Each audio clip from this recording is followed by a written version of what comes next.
आपको सीधे गुजरात लिए चलते, जहां सीएम योगी आदित्यनाथ संबोधित कर रहे हैं। विरासत की भूमि भी है। भारत के स्वाधीनता आंदोलन को स्वदेशी से स्वावलंबन की ओर अग्रसर करने वाली पावन धरा है। और आज मेरा यह सौभाग्य है कि मुझे इस स्थल पर आज उत्तर प्रदेश की टीम की ओर से दूसरी बार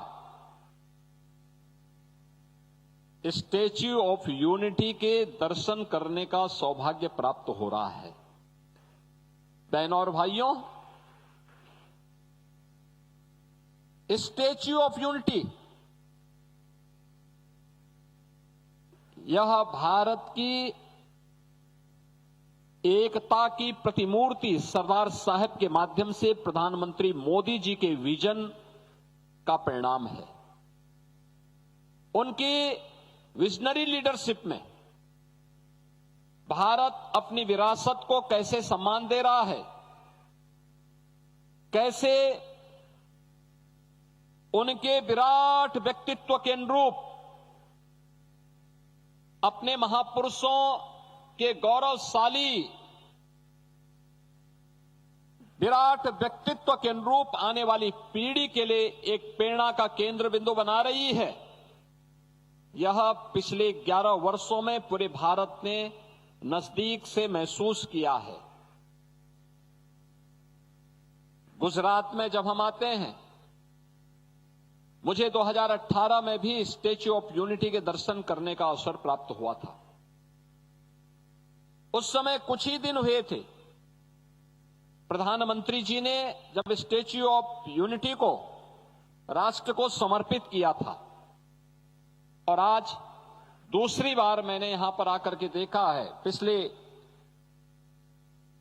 7 वर्षों में जो परिवर्तन यहां पे हुआ है, वास्तव में एक वीरान जगह को टूरिज्म के, वर्ल्ड टूरिज्म के एक व्यस्त डेस्टिनेशन के रूप में कैसे स्थापित किया जा सकता है, यह स्टैच्यू ऑफ यूनिटी और सरदार सरोवर के तट पर हुआ विकास का यह कार्य और उसे विभिन्न प्रकार के टूरिज्म के मैप पर लाकर के आज भारत प्रकाश पर्व के माध्यम से जो एक कार्यक्रम यहां पे प्रारंभ हुए हैं, यह उसका एक उदाहरण है। और मैं इसके लिए आदरणीय प्रधानमंत्री जी के प्रति हृदय से आभार व्यक्त करते हुए उनका भी इस अवसर पर हृदय से अभिनंदन करता हूं।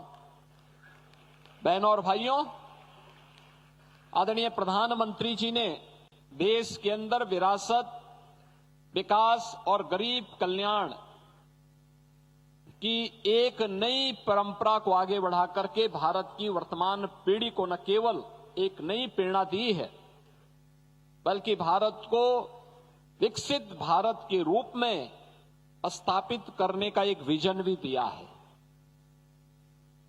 काशी में काशी विश्वनाथ धाम आप देख रहे होंगे, काशी, ये हमारा सौभाग्य है कि देश की संसद में देश के यशस्वी प्रधानमंत्री काशी से प्रतिनिधित्व करते हैं। अविनाशी काशी प्रतिवर्ष 11 से 12 करोड़ श्रद्धालु और टूरिस्ट इस समय वाराणसी काशी में काशी विश्वनाथ बनने के बाद, उसका भव्य स्वरूप सामने आने के बाद प्रतिवर्ष वहां आ रहा है। अयोध्या धाम में कोई सोचता था आज से 11 वर्ष पहले कि अयोध्या में भगवान राम का भव्य मंदिर बन पाएगा? कोई नहीं सोचता था। हां, राम भक्त आंदोलन करते थे, क्योंकि आंदोलन, यह अभियान 500 वर्षों से निरंतर बना हुआ था, लेकिन आस लगभग छोड़ चुके थे, क्योंकि